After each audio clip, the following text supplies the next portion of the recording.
أعوذ بالله من الشيطان الرجيم. بسم الله الرحمن الرحيم.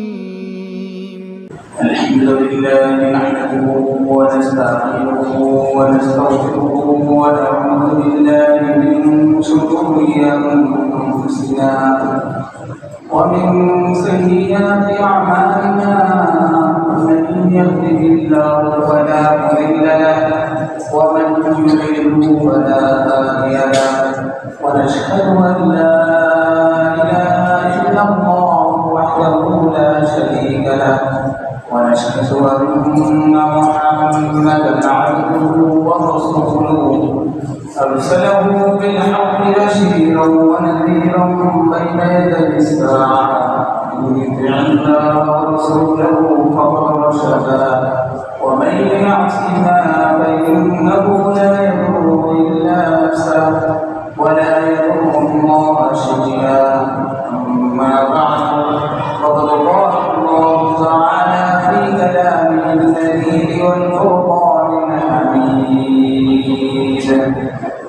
أعوذ بالله من الشيطان الرجيم.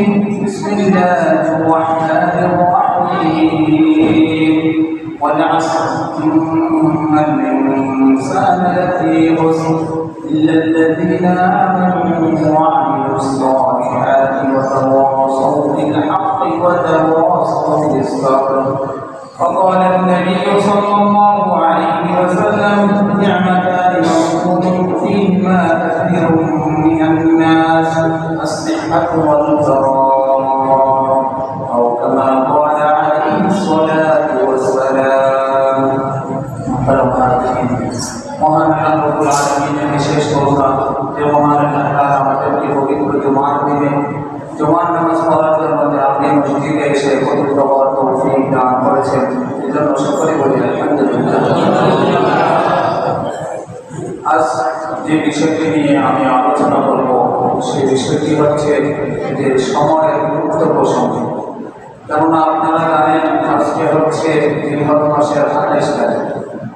আগামীকালই হয়তো এমন হতে পারে মাসের শেষ দিন হতে পারে, বছরের শেষ দিন হতে পারে, নয়তো এর পরের দিন যদি চাঁদ না আসে। তো জিলহজ মাস হচ্ছে হিজরি মাসের, আরবি মাসের শেষ মাস, আর প্রথম মাস হচ্ছে মুহররম মাস। তো মাস আল্লাহ রাব্বুল আলামিন বছর কেন আল্লাহ তাআলা দিয়েছেন এগুলো তো আমরা অবগত আছি, যে সময় গণনার জন্য, ইবাদতের শ্রেণী বিন্যাস ঠিক রাখার জন্য হিজরি সনের আরো অনেক গুরুত্ব। তো হিজরি সন কখন থেকে শুরু হয়েছে, এর সূচনা কখন? যে তারিখ শব্দের অর্থ হলো কোনো কাজ এর জন্য অথবা কোনো কিছু সময়ের জন্য যে সময় গণনা করা হয়ে থাকে তাকে তারিখ বলা হয়ে থাকে। তারিখ শব্দটি অর্থন থেকে। তো হিজরি সনের সূচনা কখন থেকে? রাসূলুল্লাহ সাল্লাল্লাহু আলাইহি ওয়াসাল্লাম যে সনে হিজরত করেছেন সেই সন থেকে হিজরি সন। যে মাসে রাসূলুল্লাহ সাল্লাল্লাহু আলাইহি ওয়াসাল্লাম হিজরত করেছেন হলো রবিউল আউয়াল, আর হিজরি সনের প্রথম মাস হচ্ছে মুহররম মাস। আর এর গণনা শুরু হয়েছে যে হিজরতের ১৭তম বছর, যে যখন নাকি হযরত ওমর ফারুক রাদিয়াল্লাহু তাআলা আমিরুল মুমিনিন ছিলেন। তো বসরা থেকে ইরাকের যে বসরা নগরী, সেখানে গভর্নর ছিলেন হযরত আবু মুসা আশআরী রাদিয়াল্লাহু তাআলা। তিনি ওমর রাদিয়াল্লাহু তাআলার কাছে চিঠি লিখলেন: আমিরুল মুমিনিন, আপনি যে সমস্ত ফরমান আপনি আমাদের কাছে পাঠান, এগুলো কার্যকর করতে অনেক সময় আমরা সমস্যার সম্মুখীন হই, দ্বিধাদ্বন্দ্বে পড়ে যাই। যে তারিখ লেখা থাকে, দিন লেখা থাকে, মাসের নাম লেখা থাকে, কিন্তু এটা কোন সনের চিঠি সনটা তো লেখা থাকে। কেননা তৎকালীন সময় পর্যন্ত যে মাসগুলো তো অনেক আগে ছিল, মুহররম, সফর, রবিউল আউয়াল, রবিউল সানি, জামাদুল উলা, জামাদুল সানিয়া, রজব, শাবান, রমাদান, শাওয়াল, জিলহজ, জিলহজ, এই মাসগুলো অনেক আগে ছিল। তো এই মাসের হিসাব গণনা ছিল অনেক আগে, কিন্তু বছরের একটা সূচনা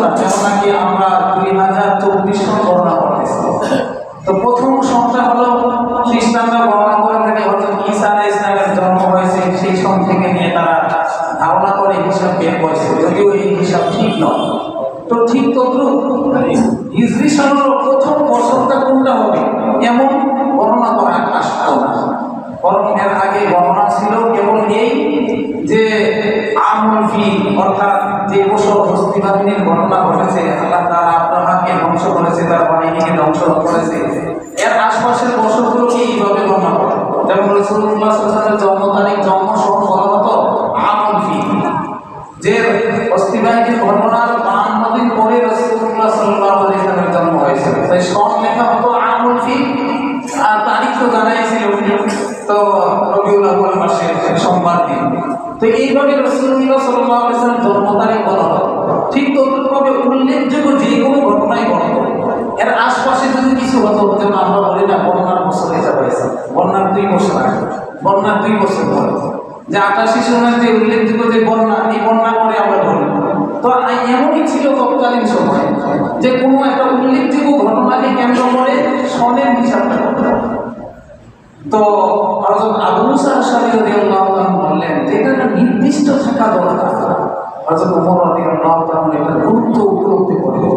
তিনি সাহাবায়ে কেরামকে নিয়ে পরামর্শ বসলেন। তো কেউ কেউ পরামর্শ দিল রাসূলুল্লাহ সাল্লাল্লাহু আলাইহি ওয়াসাল্লাম তিনি এই দুনিয়ার মুখে আসছেন, এটা তো একটা উল্লেখযোগ্য সন।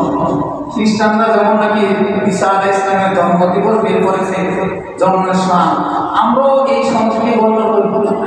তো সাহাবায়ে কেরাম কেউ রাজি হলেন না।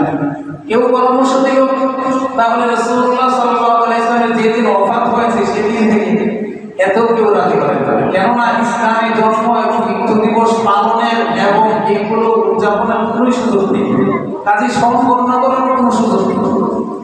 তারপর পরামর্শ আসলো তাহলে রাসূলুল্লাহ সাল্লাল্লাহু আলাইহি ওয়াসাল্লামের উপর যেদিন ওহী নাযিল শুরু হলো এরা পর্ব, সেই দিন থেকে আমরা গণনা করব যে প্রথম সংখ্যা। তারপরে হযরত আলী ইবনে আবি তালিব রাদিয়াল্লাহু তাআলা এবং উসমান রাদিয়াল্লাহু তাআলা পরামর্শ দিলেন, না, সবচেয়ে ভালো হয় যেই দিন রাসূলুল্লাহ সাল্লাল্লাহু আলাইহি ওয়াসাল্লাম মক্কা থেকে মদিনায় হিজরত করে যান, সেই বছরটাই সর্বপ্রথম বছর হিসেবে আমাদের বর্ণনা করে আসলে এটা ভালো। হযরত ওমর রাদিয়াল্লাহু তাআলা এই পরামর্শ খুব পছন্দ করলেন, কেননা হিজরত হলো আল ফারিকু বাইনাল হাক্কি ওয়াল বাতিল, হক এবং বাতিলের মধ্যে পার্থক্য নির্ণয়কারী হচ্ছে হিজরত। যে হিজরত কেমন জিনিস, যে যারা আগে সাহাবায়ে কেরাম তো প্রকাশ্যে আযান ইকামত দিতে পারতেন না, নামাজ পড়তে পারতেন না, কোনো ইবাদতই করতে পারতেন না, কোনো স্বাধীন পরিবেশই ছিল না। তা স্বাধীন রাষ্ট্র ভূখণ্ড হলো ইসলামের, আর এখান থেকে ইসলাম আত্মপ্রকাশ ঘটলো প্রকাশ্যে। কাজেই ইসলাম যে সত্য এটা প্রস্ফুটিত হলো এই হিজরত থেকে। এই জন্য সাহাবায়ে কেরাম এই সিদ্ধান্তে গৃহীত করেন, কেননা হিজরতের মূল্য তাদের কাছে ছিল যে যারা নাকি সমস্ত সহায় সম্পত্তি তারা ত্যাগ করে, বাড়িঘর সব ত্যাগ করে শুধু ইসলামের জন্য, নিজের দ্বীনকে টিকানোর জন্য সব কিছু ত্যাগ করে তারা চলে গিয়েছিলেন মদিনায়। এমনিভাবে সাহাবায়ে কেরাম কত ত্যাগ করেছেন, সমস্ত সম্পত্তি দিয়ে খালি বলেছেন সব তোমরা নিয়ে যাও, আমি মদিনায় চলে যাচ্ছি। এটাই এই সব। তো এই ছিল সাহাবায়ে কেরামের ত্যাগ। আল্লাহ তাআলা এই ত্যাগকে এত পছন্দ করেছেন যে সাহাবায়ে কেরামও এই মতের উপরই ঐক্যমত পোষণ করলেন যে হিজরত থেকেই আমরা কি করব, আমাদের প্রথম বর্ষ গণনা করা শুরু করব। তাহলে এই সিদ্ধান্তটা হয় 17তম হিজরতের 17 বছরের পরে। তো সাহাবায়ে কেরাম প্রথম থেকেই যে প্রথম সন কোনটা হবে, যে হিজরত যে বছর হয়েছে, তবে প্রথম মাস কোনটা, মুহররম মাস প্রথম মাস, সেটা মুহররম মাস প্রথমই থাকবে। যদিও হিজরত হয়েছিল রবিউল আউয়াল, তো প্রথম মাস মুহররমই থাকবে, গণনা সব কিছু ঠিকই থাকবে, শুধু প্রথম সনটা হবে আমাদের যেই বছর হিজরত হয়েছে সেই বছর থেকে। এইভাবে বছর গণনা শুরু করা হয়। আপনারা জানেন চান্দ্রবর্ষ এবং সৌরবর্ষের মধ্যে অনেক ডিফারেন্স। যে সৌরবর্ষের দিন হলো কি 365 দিন, আবার কি 366 দিন হয় 4 বছর পর পর। কিন্তু হিজরি সন হলো চন্দ্রের সাথে সম্পর্কিত, অর্থাৎ কেবলমাত্র 354 দিনে বছর হয়ে যায়, 354 দিন, কাজে 11 দিন কম, যার কারণে হিজরি সনের দিনগুলো পর্যায়ক্রমে প্রত্যেক ঋতুতেই ঘুরে ঘুরে আসে। এই বছর যদি আমরা এখন এই কয়েক বছর কি গ্রীষ্মকালে খুব গরমের মধ্যে রোজা রাখছি, আর কয়েকটা বছর পরেই দেখবেন শীতকালে রোজা চলে এসেছে। তার মানে এইভাবে কিন্তু পরিবর্তন হচ্ছে। আমরা ইবাদত প্রতিটা ঋতুতে আল্লাহ তাআলার হুকুম পালন করার সৌভাগ্য আমাদের হচ্ছে, রোজা রাখা, ফরজ রোজা রাখার তৌফিক হচ্ছে। এটাও একটা নিয়ামত যে আল্লাহ রাব্বুল আলামিন হিজরি সনকে চান্দ্র সনকে আমাদের জন্য নির্ণয় করেছেন। আর আল্লাহ তাআলা চান মানুষের স্বভাবজাত ফিতরত ঠিকঠাক, মানুষ যেটা সহজে পালন করতে পারে। যদি এমন হতো যে 16 সনের, তাহলে 16 সন কিন্তু লিপিবদ্ধ রাখতে হয়, হিসাব রাখতে হয়। কিন্তু চন্দ্র সনের মাসগুলো, আপনার মাস শেষ হবে, আপনার অমাবস্যা আসবে, অমাবস্যার পরেই আবার কি চাঁদ নতুনভাবে গঠিত হবে। একটা মানুষ শিক্ষারও দরকার নেই, সে আকাশের দিকে তাকাবে, আজকে 1 তারিখ গণনা শুরু হবে, যে রমজানের 1 তারিখ এটা। তাই তো হাদিস শরীফে আসছে, সুমু বিরুইয়াতিহি ওয়া আফতিরু বিরুইয়াতিহি, তোমরা চাঁদ দেখে রোজা রাখো, চাঁদ দেখে আবার রোজা ভাঙো। তো একেবারে সহজ বিধান। যদিও কিছু মানুষ আমাদের দেশে এখন শুরু হয়েছে, কিছু কিছু গ্রামে নাকি এমন আছে যে তারা কি করে থাকে, যে সৌদি আরবের সাথে মিল রেখে তারা কি করে রোজা রাখে। কিন্তু রোজা রাখলে কি হবে, আরাফা দিবসে রোজা রাখে, সৌদি আরবের সাথে মিল রেখে ঈদের নামাজও পড়ে, কুরবানি আবার ঠিকই পরের দিন দেয়। তাদের মনেও সংশয় আছে যে কুরবানিটা হয় কিনা, এই জন্য আবার আমাদের সাথে মিল রেখে ওই দিনে কুরবানি দেয়। তো কথাটা বলছিলাম, তারা যেটা করতে চাচ্ছে ঐক্যের নামে, যে মুসলমানদের ঐক্য হবে সৌদি আরবকে কেন্দ্র করে, এটা ঐক্যের নামে আরো অনৈক্য, ঐক্যের নামে আরো অনৈক্য। যে সাহাবায়ে কেরামের যুগ থেকে জিনিসটা নির্ধারিত হয়ে গেছে, যে রাসূলুল্লাহ সাল্লাল্লাহু আলাইহি ওয়াসাল্লামের যুগে এই প্রশ্নটাই ছিল না যে ইখতিলাফুল মাতারি, ভিন্ন উদয়ের স্থান থেকে ঈদ পালন হবে, রোজা হবে, এই সুযোগটাই ছিল না। কেননা তখন পর্যন্ত ইসলাম এত গণ্ডির মধ্যে প্রবেশ করে। কিন্তু সাহাবায়ে কেরামের সময় রাসূলুল্লাহ সাল্লাল্লাহু আলাইহি ওয়াসাল্লাম ওফাতের পরেই এই দৃশ্য দেখা গেল যে শাম থেকে আসছে সাহাবী তাবি, তারা কি করে যে রোজা শুরু করে, এখানে এসে শুনে কি যে আরো একদিন পরে মদিনায় কি হয়েছে, চাঁদ উঠেছে। তো এমন পার্থক্য তৈরি হয়ে গিয়েছে সাহাবায়ে কেরামের সময়। তো এই সাহাবায়ে কেরামই এমন আমলটা করেছেন যে হযরত আব্দুল্লাহ ইবনে আব্বাস রাদিয়াল্লাহু তাআলা বললেন, আমাদের এখানে তো একদিন পরে রোজা শুরু হয়েছে, আমরা একদিন পরেই আমাদের মাস। আর কি কখনো কি সিরিয়ার অন্যান্য সাহাবায়ে কেরাম তারা একদিন আগে রোজা রেখে ফেলেছেন? তাহলে এই বিষয়টা সাহাবায়ে কেরামের মাঝে কি ছিল যে ওই সময় প্রকাশ পেয়েছিল, আর সাহাবায়ে কেরামে কি আমল হবে এটা আমাদের জন্য নির্ণয় করে দিয়েছে।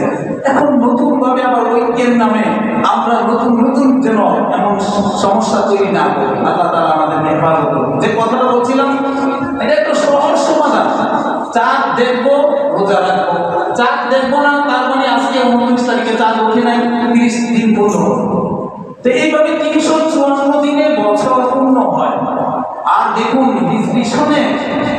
হিজরি সনকে বাদ দিয়ে যদি আপনারা এমন করেন, অনেকে এই দাবিও করতেছে যে হিজরি সনকে আমরা ডাইভার্ট করে ফেলি খ্রিস্টাব্দ সনে, নাউযুবিল্লাহি মিন যালিক।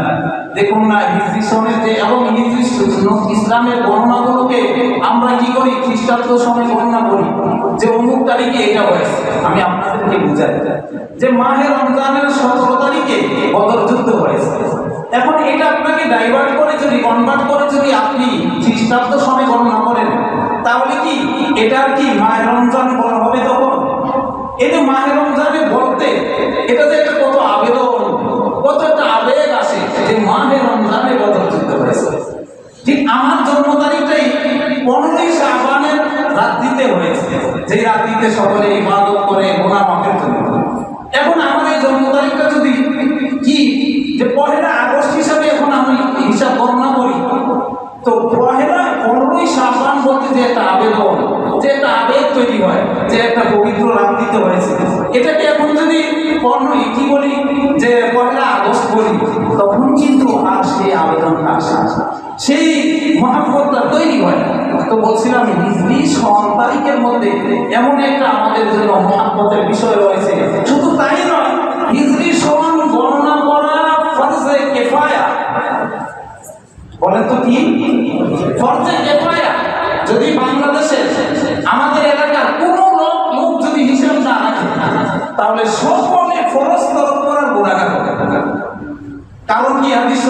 হচ্ছে যে আহসু হিলালা শাবান তাযীমান লিরমাদান, যে তোমরা শাবানের দিনকে গণনা করো রমজানের খাতিরে। অর্থাৎ মাসের হিসাবটা যদি আমরা না রাখি কোন তারিখে আসলো রমজান মাস, তাহলে কি আমরা রোজা রাখতে পারবো ঠিক মতো? তবে ইবাদতগুলো কি এই হিজরি সনের সাথে সম্পৃক্ত? রোজা বলেন, ঈদ বলেন, যাকাতের নিসাবের হিসাব বলেন। আজকে যদি আপনি কি পহেলা মুহররমে যদি আপনি নিসাবের মালিক হন, আপনাকে পহেলা মুহররমই আবার কি যাকাত দিতে হবে। আপনি যদি খ্রিস্টাব্দ সনে দেন তাহলে আপনি 11 দিনের যাকাত কম দিবেন। 11 দিনের যাকাত আপনার আরো কি হয়ে গেল, কম দেওয়া হলো না? কেননা খ্রিস্টীয় সনে সৌর সনে তো 365 দিন, আর চন্দ্র সনে হিজরি সনে 354 দিন। তার মানে আপনি 11 দিন পর কি দিচ্ছেন, যাকাত দিচ্ছেন। এদিক দিয়ে আপনি কি কম দিলেন? এমনি ভাবে একটা ছেলে প্রাপ্ত বয়স্ক হবে হলো 12 থেকে নিয়ে 15 বছরের মধ্যে, আর এটা চন্দ্র সনের সাথে। এখন কেউ যদি সৌর সনে হিসাব করে তাহলে এই যে 12 বছর থেকে 15 বছরের মধ্যে 15 বছরের যেদিন পূর্ণ হবে সেদিনও যদি বালেগ হওয়ার যে সিমটম লক্ষণগুলো প্রকাশ না পায় তাহলে তাকে অটো বালেগ শরীয়ত বলে দিয়েছে। এখন তার জন্য সেই মোকাল্লাফ, সমস্ত ইবাদত তার জন্য ফরজ। তাই এখন কোনো ব্যক্তি যদি হিসাব করে সৌর সনে তাহলে কতটা দিন, 15 বছরে কতদিন করে, 11 দিন 11 দিন 11 দিন করে, ঠিক কিনা? এতদিন বেড়ে গেল না? ঠিক একটা মহিলা ইদ্যত পালন করবে, স্বামী মারা গিয়েছে কতদিন, 4 মাস, তাই না? অথবা তাহলে এই মহিলা ইদ্যত কিভাবে পালন করবে? যদি সৌর সনে পালন করে 4 মাস তাহলে তো বেশি হবে কি? অথচ এখানে নিয়ম হলো চন্দ্র সনের সাথে সম্পর্ক। কাজে এই বিষয়গুলো যেন আমরা উপলব্ধি করি যে শরীয়তের এটা মাস সন, এটা শুধু আরবি সন নয়। আমাদের মধ্যে কেউ দ্বিধাদ্বন্দ্ব তৈরি করতে চায় এটা আরব দেশের জন্য সন, আমাদের বাঙালিদের ঐতিহ্য এটা নয়। আল্লাহ তাআলা আমাদেরকে হেফাজত করুন। ইসলামকে পালন করতে হলে আমাদেরকে এটা মুসলিমদের সন, এটা কোনো আরবদের সন নয়। এটা কাদের সঙ্গে বলুন তো? এটা মুসলিমদের সন, হিজরি সন, কোনো আরবদের নয়। যেমনি ভাবে নামাজ রোজা কোনো আরবদের নয়, ইসলামে ঠিক তদ্রুপভাবে হিজরি সন গণনা করা মুসলিমদের সন, মুসলিমদেরই এই হিসাব রাখতে হবে। এটাই তাদের জন্য ফরজে কিফায়া। আল্লাহ তাআলা এই কথাগুলো আমাদেরকে বোঝার তৌফিক দান করুন। কেননা আমরা শুধু হিজরি সন নামে নামে বলি, আমাদের দেশে বহু কিছুতে হিসাব মানি না। অনেক ক্যালেন্ডারে এই হিসাব থাকে না, পত্র পত্রিকায় এই হিসাব থাকে না, থাকি শুধু অন্য সনগুলো আমরা গুরুত্বই দিয়ে থাকি না, এটা দিই না। অথচ কোনো কিছু কিছু পেপারে আসে যে হিজরি সনের নাম লেখা হয়, কিন্তু অনেক পেপারে আবার কি লেখা হয় না। খুবই খুবই পরিতাপের বিষয় একটা মুসলিম দেশের জন্য, যে আমাদের রাষ্ট্রীয়ভাবে সকল কাজে কর্মে আমাদেরকে পাশাপাশি আমরা সৌর সনের হিসাবও যদি রাখি, কেননা ঋতুর সাথে অনেক কিছু সম্পৃক্ত আছে। যেমন মুঘল আমলে বাদশাহ আকবরের সময় দেখা গেল যে হিজরি সন অনুযায়ী ট্যাক্স আদায় করে এবং জমিনের ফসলের ট্যাক্স আদায় করে। দেখা যেত এই বছরে এই ঋতুতে ট্যাক্স দিয়েছে, পরের বছরে আবার চেঞ্জ হয়ে যাচ্ছে। এখন যারা কৃষক সাদা মাথার লোক তাদের জন্য সমস্যা হয়ে যেত, তারা বলতো কি ব্যাপার এমন এমন। তাই কি বলেন, একটা আলাদা সন বের বলে, যেটাকে আমরা বঙ্গাব্দ বলে থাকি। বাংলা যে এই সন, এই বঙ্গাব্দটা যে আকবর তার যে ফতেহুল্লাহ সিরাজি, যিনি নাকি গণিত শাস্ত্রে অভিজ্ঞ ছিলেন, তিনি হিসাব নিকাশ করে হিজরি সনের সাথে মিল রেখে একটা খ্রিস্টাব্দ সনের সাথে মিল রেখে কি করলো, যে একটা সন বের করলো, যেটা নাকি চন্দ্রের সাথে হবে না, হিসাবটা হবে সৌরের সাথে, সূর্যের সাথে, যে ঋতু চেঞ্জ হবে না। কিন্তু দিনের গণনা বছরটা শুরু করেছে হিজরত থেকে। কোথা থেকে? হিজরত থেকে। তো আশা করি বিষয়টা বুঝতে পেরেছেন। আল্লাহ তাআলা আমাদের সকলকে হিজরি সন গণনা করার তৌফিক দান করুন। তো এই সময় আমাদেরকে কেন দিলেন আল্লাহ তাআলা? যে সময়ের সাথে আমাদের জীবনটা কানেক্টেড, সম্পর্কিত। যে সময়কে যদি আমরা ভালো কাজে ব্যবহার করি তাহলেই কি আমরা লাভবান। আল্লাহ তাআলা সূরা আসরে এই কথাই বলেছেন, ওয়াল আসর, যুগের শপথ। কিসের শপথ? সময়ের শপথ। যে আল্লাহ তাআলা কসম করার কোনো দরকার পড়ে না।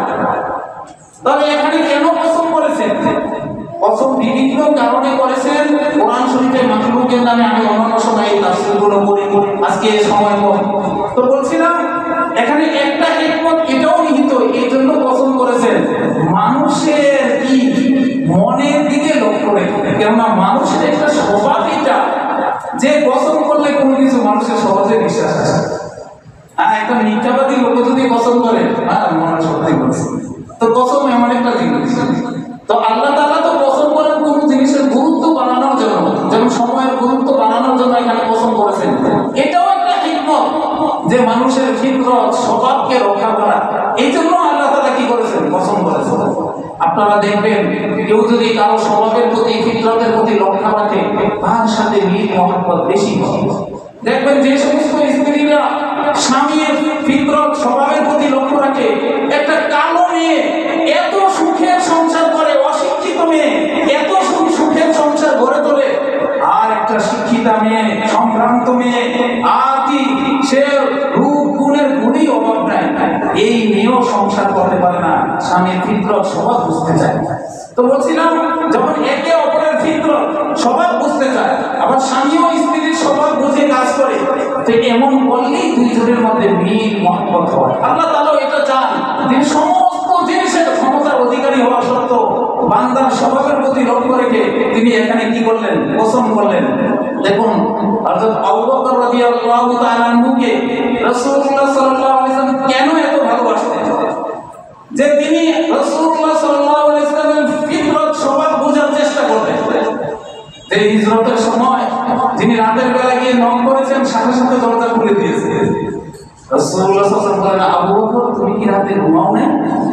আবু বকর রাদিয়াল্লাহু তাআলা বলেন, ইয়া রাসূলুল্লাহ 6 মাস যাবত আমি আমার বিছানা আমার বিছানার সাথে লাগাই না। আপনি কখন চলে আসেন? আপনি তো বলেছেন আমাকে নিয়ে হিজরত শুরু করবেন, তাই আমি 6 মাস যাবত আমি রাতের বেলা আমার পিঠকে বিছানার সাথে লাগাই না, যা আপনার বেশি কষ্ট হবে। এমন স্বভাব মেজাজ বুঝতে ওনার কন্যা হযরত আয়েশা সিদ্দিকা রাদিয়াল্লাহু তাআলা আনহা ঠিক সেম স্বভাবের। এমন মেজাজ বুঝার কারণে যে সর্বশেষ রাসূলুল্লাহ সাল্লাল্লাহু আলাইহি ওয়াসাল্লাম ওফাতের আগে অন্য স্ত্রীদের কাছ থেকে বিদায় নিয়ে নিলেন, যে আমি আর তোমাদের সাথে আর আসা হবে না, এই কয়টা দিন আমি আর তোমরা অনুমতি দিলে আয়েশার সাথে থাকতে চাই। হযরত আয়েশা সিদ্দিকা রাদিয়াল্লাহু আনহা মৃত্যুর আগে রাসূলুল্লাহ সাল্লাল্লাহু আলাইহি ওয়াসাল্লাম ওফাত হয়েছে আয়েশা রাদিয়াল্লাহু তাআলা আনহার কোলে। আর সর্বশেষ যে হযরত রাসূলুল্লাহ সাল্লাল্লাহু আলাইহি ওয়াসাল্লাম তিনি মিসওয়াক করতে চান, ঠোঁট নাড়াচ্ছেন, স্ত্রী বুঝে গিয়েছে তিনি মিসওয়াক করতে চান, একটা ডাল চিবিয়ে মুখ দিয়ে দিলেন। রাসূলুল্লাহ সাল্লাল্লাহু আলাইহি ওয়াসাল্লাম হযরত আয়েশা সিদ্দিকা রাদিয়াল্লাহু তাআলা আনহার দ্বারা মিশ্রিত মিসওয়াক করলেন।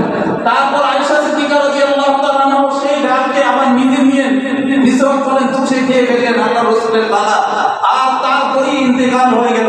এই সৌভাগ্য একমাত্র কার হয়েছে? হযরত আয়েশা সিদ্দিকা রাদিয়াল্লাহু তাআলা আনহারই হয়েছে। তো যারা মেজাজ বুঝে আর অপরের স্বভাব বোঝার চেষ্টা করে, দেখবেন মিল ঐক্য মহব্বত থাকে। আল্লাহ তাআলা এই সূরায় আমাদেরকে কসম করে বিভিন্ন জিনিসের কসম করে মানুষের স্বভাব ফিতরতের প্রতি তিনি আমাদেরকে এইভাবে উদ্বুদ্ধ করেছেন।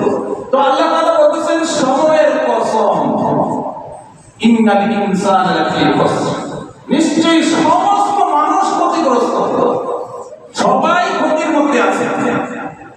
ইল্লাল্লাযীনা আমানু ওয়া আমিলুস সালিহাতি ওয়া তাওয়াসাউ বিল হাক্কি ওয়া তাওয়াসাউ বিস সাবর। তবে ব্যতিক্রম 4 শ্রেণীর লোক, যারা নাকি ঈমান এনেছে, সৎকর্ম করে, একে অপরকে আমর বিল মারুফ মানে তাওয়াসি বিল হক, তাওয়াসি বিস সাবর। তাওয়াসি বিল হক মানে একে অপরকে হকের নির্দেশ দেয়, জোরালো যে নামাজ পড়তে হবে, যে কোনো আমর বিল মারুফ সৎ কাজের নির্দেশ দেয়। আবার কি তাওয়াসি বিস সাবর করে মানে যে অন্যায় কাজ থেকে বিরত রাখে। সবরের 3টা অর্থ, একটা হলো কি যে আল্লাহ তাআলার হুকুমের ক্ষেত্রে অটল থাকা, আরেকটা হলো কি সমস্ত গুনার কাজ থেকে বেঁচে থাকা, আরেকটা হচ্ছে কি যে গুনার কাজ থেকে বেঁচে থাকা সবর, ধৈর্য ধারণ। এমনি কেননা খারাপ কাজ করতে অনেক সময় ভালো লাগে, করলেন না কেন একমাত্র আল্লাহ তাআলা করে, এটা কি সবর নয়? আরেক প্রকারের সবর হচ্ছে বিপদ আপদ মুসিবতে। তো যত সবরের প্রকার আছে, সমস্ত ধৈর্য ধারণ, গুনার কাজ থেকে বেঁচে থাকা, এই জিনিসগুলো একে অপরকে জোরালো ভাবে দেয়। শুধু নিজেকে আত্মকেন্দ্রিক হিসাবে থাকে না যে আমি নামাজ পড়ি, রোজা রাখি, ছেলে মেয়ে বেঁচে থাকে কিনা, আমার পরিবার বেঁচে থাকে কিনা, আমার প্রতিবেশী বেঁচে থাকে কিনা, কারো কোনো খবর রাখে না। এই ধরনের আত্মকেন্দ্রিক মুসলমানও কি ক্ষতির মধ্যে আল্লাহ তাআলা বলেছে। তো যারাই নাকি নিজের আমলের হিসাব নাই, নিজের ইমানের হিসাব নাই, আর কি সময়কে এমন ভাবে ব্যয় করে যে আর সৎ কাজের নির্দেশ দেয় না, অসৎ কাজ থেকে মানুষকে বিরত রাখার চেষ্টা করে না, এই সমস্ত লোকগুলোকে আল্লাহ তাআলা কঠিন সম্মুখীন বলেছেন। তাই আমরা যেন আমাদের সময়ের মূল্যায়ন করি। আল্লাহ রাব্বুল আলামিন হাসরের ময়দানে চারটা প্রশ্ন করবেন।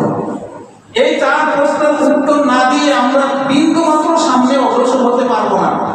এক নাম্বার প্রশ্নটাই থাকবে সময় কেন্দ্রিক, তুমি তোমার জীবনকে কোন কাজে ব্যয় করেছো? সেদিন উত্তর না দিয়ে আগাতে পারবো না।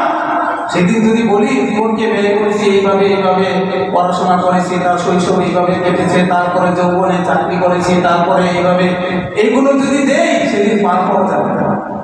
কেননা এই জন্য আল্লাহ তাআলা পৃথিবীতে আমাদেরকে পাঠান নাই। এমন জীবন্ত পশু পাখিরও একেবারে মিল দেখেন, তারাও কি পশু পাখিও কি যৌবন প্রাপ্ত হয়, তারপরে এই সব কাজ কাজের জন্য সারাদিন মেহনত পরিশ্রম করে। তবে আমাদের সাথে পশুর সাথে পার্থক্যটা হলো, পশুর সাথে তো আশরাফুল মাখলুকাতের পার্থক্য এটাই যে ঈমান আমল তাদের ভিন্ন হবে, তারা আল্লাহ তাআলার প্রতি বিশ্বাসী হবে। তো এক নাম্বার প্রশ্নই এটাই থাকবে, তুমি তোমার জীবনকে কোন কাজে ব্যয় করেছো। দুই নাম্বার প্রশ্ন থাকবে যে তোমার যৌবন কাজ কোন কাজে, যৌবন কালকে কোন কাজে ব্যয় করেছো। কেননা যৌবন এমন একটা সময়, যৌবন কাল, যেই কালে মানুষ, আমি গত জুমায় বলেছিলাম যে আজকে আর এই প্রসঙ্গে বলবো না। তো যৌবন প্রসঙ্গেও সেদিন প্রশ্ন হবে যে যৌবন কালকে কোন কাজে ব্যয় করেছো। দ্বিতীয় নম্বর প্রশ্ন থাকবে ইলম কতটুকু শিখেছো, কতটুকু শিখিয়েছো। চার নম্বর প্রশ্ন যে সম্পদ কিভাবে তুমি আয় করেছো আর কিভাবে ব্যয় করেছো।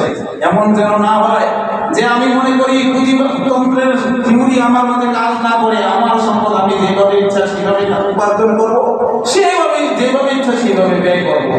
না, ইসলাম যে থিওরি দিয়েছে যে সম্পদ আল্লাহ তাআলার হুকুম অনুযায়ী, রাসূলুল্লাহ সাল্লাল্লাহু আলাইহি ওয়াসাল্লামের তরিকা অনুযায়ী উপার্জন করতে হবে, ব্যয়ও করতে হবে ঠিক একই পদ্ধতিতে। তো এই চার প্রশ্নের উত্তর না দিয়ে কিন্তু আমরা সামনে অগ্রসর হতে পারবো না।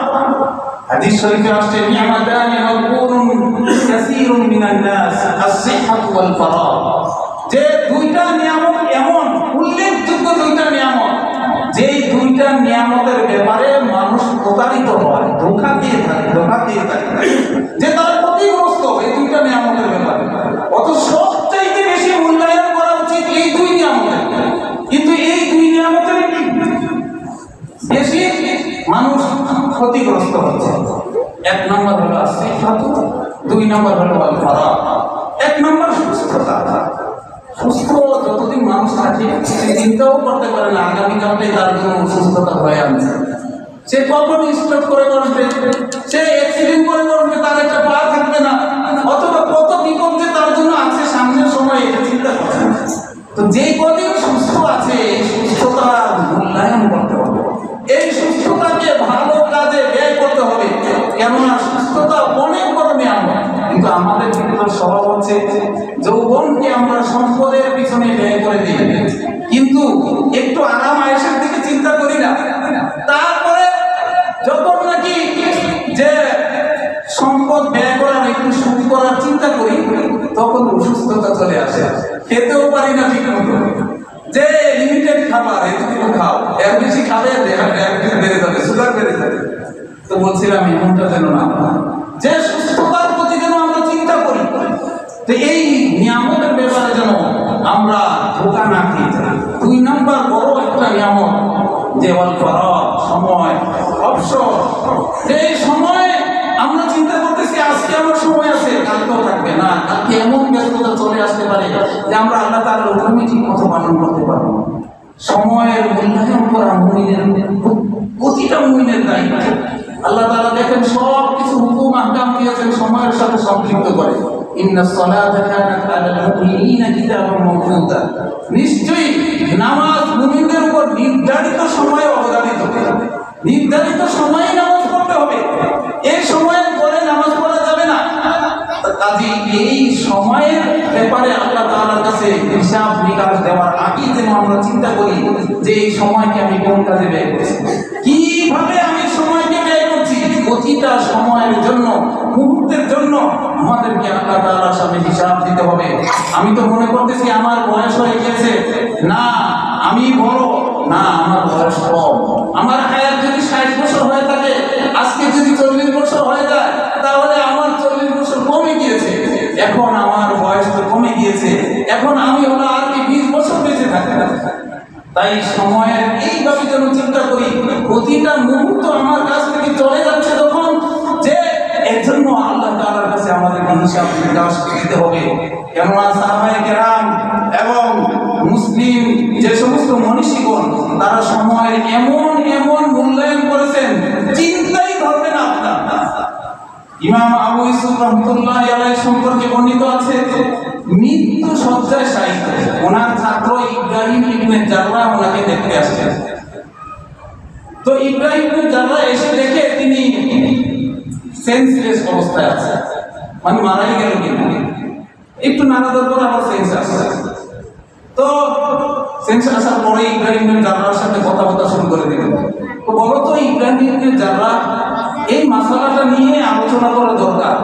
মানুষ যখন নিয়ে জিমার করে, অর্থাৎ কম্পন নিক্ষেপ করে হজের সময়, এটা কি বাহনের উপর দিয়ে করা উত্তম, নাকি পায়ে হেঁটে করা উত্তম, নাকি বসে বসে করা উত্তম? ছাত্র বলতেছে এই মুহূর্তে এই মাসালা না আলোচনা না করলে হয় না, মানে প্রাণ বের হয়ে যাবে একটা মানুষের। তিনি মাসালা বলতেছেন, জিজ্ঞাসা করতেছেন ছাত্রকে, তিনি বলতেছেন যতটুকু সময় আছে, হয়তো এই সময়টার জন্যই এমন হতে পারে অনেক মানুষ একটা সঠিক সমাধান জেনে যাবে এবং আমরাও কি অনেক পুণ্যের অধিকারী হয়ে যাবে। তারপর তিনি সমস্যার সমাধান বললেন।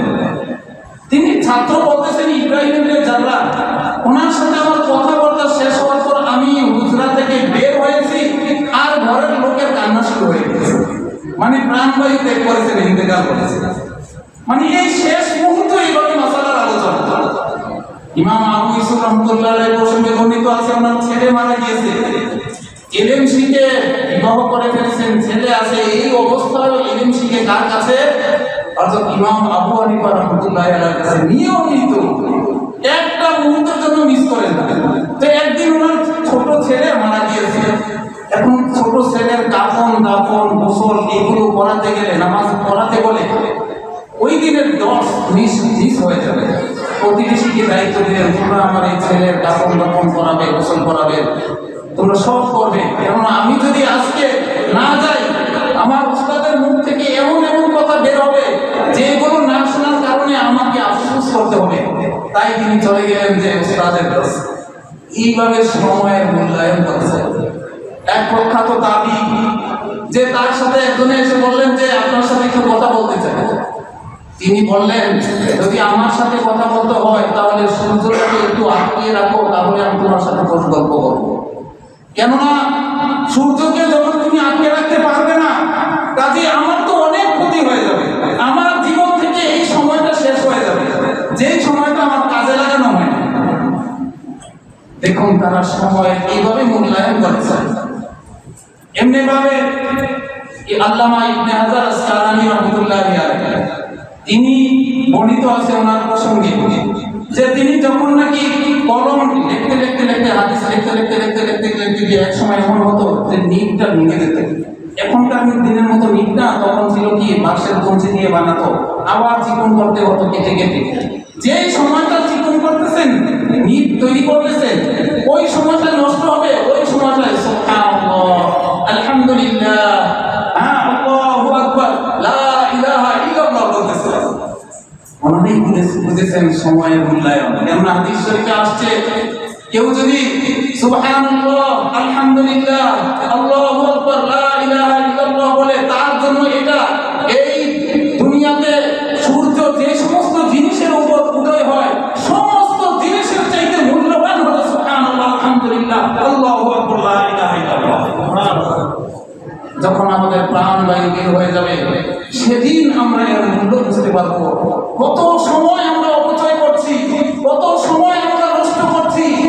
আজকে শুধু পেলেই গল্প করি আমাদের জীবনটা কতটুকু। কেউ যদি 60 বছর বেঁচে থাকি, 60 বছরের মধ্যে কমপক্ষে হলো 20 বছর চলে যায় ঘুমাতে। আপনি দেখেন না, 8 ঘন্টা একটা মানুষ ঘুমায়, আর শৈশবে তো আরো বড় বেশি কেটেছে ঘুমিয়ে, তাই না? তখন তো আমরা ঘুমিয়েছি একেবারে ছোট বাচ্চা হয়েছে নবজাতক 18 ঘন্টাও ঘুমিয়েছি, তাই না? তাহলে ঘুমাতে কমপক্ষে চলে যায় 20 বছর। থাকলো কত বছর? 40 বছর। বাকি 40 বছরের মধ্যে আপনি কি যে উপার্জন করেন, চাকরি করেন, যেটাই করেন সেটাই করেন, এটাও ধরেন আরো 8 ঘন্টা চলে গেল, আরো 20 বছর। বাকি থাকলো কত? আর 20 বছর। এই 20 বছরের মধ্যে আরো কি চলে যায় 2 ঘন্টা খাওয়া দাওয়া, এই সমস্ত কাজ করতে, প্রস্তাব পায়খানা, এই কাজগুলো করতে 2 ঘন্টা চলে যাওয়া মানে 5 বছর চলে গেল, 60 বছর থেকে থাকলো আর কি 15 বছর। বাকি আরো মাঝে মধ্যে আর একটু রিফ্রেশ হতে হয়, এই করতে হয়, খোঁজ গল্প করতে হয়, এই করতে করতে আরো চলে যায় 2 ঘন্টা কমপক্ষে হলো। তাহলে থাকলো আর কয় বছর? 2 ঘন্টা মানে 5 বছর চলে গেল, 60 বছর। আর 10 বছর, এই 10 বছরের মধ্যে আমরা 5 ওয়াক্ত নামাজ, আরো ইবাদত, হুকুম, আহকাম, এগুলো। তো এত সংক্ষিপ্ত সময়, এই সময়কে যদি আমরা মনে করি না জানি কি পেয়ে গিয়েছি, এই সময়কে ব্যয় করে কি আমরা কি ফেসবুক চালিয়ে এমন অবস্থা যে এখন এই ফেসবুক, সোশ্যাল মিডিয়া আমাদের মধ্যে স্বামী স্ত্রী, মা বাবা, সন্তানের মধ্যে একটা সম্পর্কই নষ্ট করে দিয়েছে, যে সে এগুলো নিয়ে ব্যস্ত। শুধু তাই নয়, একটা যুবক রাত জেগে থাকে, অথচ তার যৌবনকে, তার সব কিছুকে নষ্ট করে দিচ্ছে এই সোশ্যাল মিডিয়ায় ঢুকিয়ে চেকিং করে, এটা সেটা দেখে এই করে। অথচ আপনারা জানেন না যে মানুষের সময়ের কাজ সময়ই করতে হয়। আপনার একটা ব্যাটারি চার্জ, আপনি ব্যাটারি চার্জ, মোবাইলের ব্যাটারি চার্জের জন্য দেখবেন বিভিন্ন প্রকারের চার্জার আছে, রেপিডলি চার্জ হয়, এগুলো দেখবেন খুব দ্রুত চার্জ হয়ে যায়, মানে 60% দ্রুত। আরেকটা হয় এমন যে স্লো, মানে 15%, মানে এমন। তাহলে আপনি যদি এইভাবে সময়ের কাজ সময়ে করেন, এটা দ্রুত চার্জিং হবে। তো প্রথম রাতে ঘুমানোটা হলো কি রেপিডলি চার্জিং। আপনি ইশারের পরে আর জেগে থাকবেন না। হ্যাঁ, ইলম শিখার জন্য বেশি এর চেয়েও গুরুত্বপূর্ণ কাজ যদি কেউ করতে চায় করতে পারে, কিন্তু রাসূলুল্লাহ সাল্লাল্লাহু আলাইহি ওয়াসাল্লামের সুন্নাহ হচ্ছে ইশারের পরে আর কোনো কাজ নয়, না কোনো খাওয়া দাওয়া, না কোনো গল্প, এর আগেই খাওয়া দাওয়া হয়ে যাবে। ইশারের পর ঘুমিয়ে যাবেন, রাত 2টা 3টার সময় উঠে যান শেষ রাতে, এবার ইবাদত করেন, আপনার শরীর চাঙ্গা হয়ে যাবে। আর আমরা কাজটা করি কি? সময়ের কাজ সময়ে করি না, যার কারণে বিপদ আমাদের কাছে চলেই আসে। বিষয়টা এমন একটা গল্প মনে পড়ে গেল যে এক বুজুর্গ তার ছাত্রদেরকে একদিন বলতেছে যে হঠাৎ দেখলো এক জায়গায় বাতাস আসছে খুব জোরে, বললো তোমরা কি মিষ্টি খাবে? হ্যাঁ, মিষ্টি খাবো। তো একটা কাগজ লিখে ছাত্রকে বলেন, যাও তুমি ওই বাতাসের মধ্যে কাগজটা ছেড়ে দাও। ছেড়ে দিল, কয়েক প্যাকেট মিষ্টি দিয়ে দিল, মিষ্টি নিয়ে আসছে, সবাই তো খুব খুশি। ওই ছাত্র কয়েকদিন পরে দেখলো আবার ওই রকম এখানে বাতাস সৃষ্টি হয়েছে ওই মাঠে। সে লক্ষ্য রেখেছিল কাগজে কি লিখেছে উস্তাদ, ওই জিনিসটা লিখে বাতাসের মধ্যে ছেড়ে দিয়েছে, দেখি মিষ্টি আসে না। একটু পরে আবার মনে হয় খুব ভুল হয়েছে, আবার লিখে ছেড়েছে, মিষ্টি আসে না। তৃতীয়বার লিখে যখন নাকি কাগজ ছেড়েছে, চর থাপ্পড় সমানে শুরু হয়ে গিয়েছে। ব্যাপার মিষ্টি দিবে না দিয়ে আরো কি পায়, সাথে সাথে চলে আসলো, এসে গেল ওস্তাদের কাছে, কি হয়েছে? এই হয়েছে। তুমি তো সময়ের কাজ সময়ে করো না। যেদিন তুমি এই কাগজ ছেড়েছিলে তখন জিনেরা একটা তাদের বিবাহের বরযাত্রা নিয়ে যাচ্ছে, অনেক মিষ্টি ছিল তাদের সাথে, এবং এই চিঠিতে তো আমি লিখেছিলাম দেখেছি যে তোমাদের বিবাহ শুভ হোক। এই লেখা দেখে তারা খুব খুশি হয়েছে, তাদের মিষ্টি থেকে তোমাকে মিষ্টি দিয়ে গিয়েছে। আর আজকে যখন তারা যাচ্ছে, ওখানে বাতাস প্রবাহিত হচ্ছিল জোরে, তখন যাচ্ছিল একটা তাদের শবযাত্রা নিয়ে, লাশ নিয়ে। আর তুমি তা বলছো তোমাদের বিবাহ শুভ হোক। প্রথমবার কিছু বলে নাই, দ্বিতীয়বারও এই লেখা দিয়েছো, দ্বিতীয়বারও ধৈর্য ধারণ করেছে, তৃতীয়বার আর ধৈর্য ধারণ করেনি, তোমাকে পানিশমেন্ট দিয়ে দিয়েছে। তো বলছিলাম সময়ের কাজ সময় করতে হবে, অসময় করলে হবে, ঘুমাতে হবে প্রথম রাত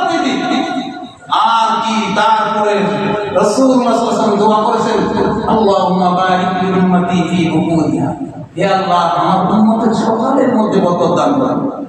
সকালে যে যার যেটা পেশা ওটাই করেন আপনি। একদম স্টুডেন্ট শিক্ষার্থী সে পড়াশোনা করবে সকালে, দেখবেন কি পরিমাণ বরকত হয়, কত পরিমাণ সে শিখতে পারছে। দেখেন না ইসলামী শিক্ষার্থীরা তারা কি এমনি এমনি হাফেজে কোরআন হয়ে যাচ্ছে? মাদ্রাসার ছাত্ররা এত এত কিতাব ইলমে নাও ইলমে সরফ এত মুখস্থ আমরা এখনো বলি ইলমে নাও আদম ওয়াসতান ইসমান কওল পাঁচবতাকে বলতে গেলে আর কোনো গাদা নেই, যে কোনো আমরা নিয়ম করে এমনি মুখস্থ বলতে পারি এখন। কারণ নাই এই গুরুত্বপূর্ণ সময়ে পড়াশোনা করার কারণে। তো যে সময়ের কাজ সেই সময় আপনাকে করতে হবে। রাত জেগে থেকে 12টা 2টা ঘুমাবেন, তারপরে সকাল 8টা 9টা 10টা পর্যন্ত, তাহলে তো আপনি ভালো শিক্ষার্থী হতে পারবেন না, জীবনে উন্নতি করতে পারবেন না। ব্যবসায়ী আপনি ব্যবসার কাজও সকালবেলা নেমে পড়ুন, সকালে কোরআন তেলাওয়াত করে আল্লাহ তাআলার হুকুম মেনে ওজিফা আদায় করে ব্যবসার কাজে নেমে পড়ুন। ঘুমান সুন্নত তরিকায়, যে যখন ঘুমানোর কথা দিনে ঘুমানোর প্রয়োজন হলে কাইলুলা করেন, যে জোহরের পরে খাবার দাবার পরে একটু ঘুমান। তো বলছিলাম সময়কে যখন নাকি আমরা সঠিকভাবে ব্যয় করব, প্রতিটা মুহূর্তকে কাজে লাগাবো। একটা সময় পেয়েছি, এই সময়টাই অল্প সময় পেয়েছি, পুরো আজাইরা সময় নষ্ট না করা। আমরা কি ওজিফা করি, সুবহানাল্লাহ আলহামদুলিল্লাহ করতে থাকি, ইস্তিগফার করতে থাকি, দুরূদ শরীফ পড়তে থাকি, দেখবেন জীবনটা কত সুন্দর হয়ে যায়। আল্লাহ তাআলা আমাদেরকে সময়কে সঠিকভাবে ব্যয় করা তৌফিক দান করুন। না হলে চরম মূল্য দিতে হবে, চরম আফসোস করতে হবে।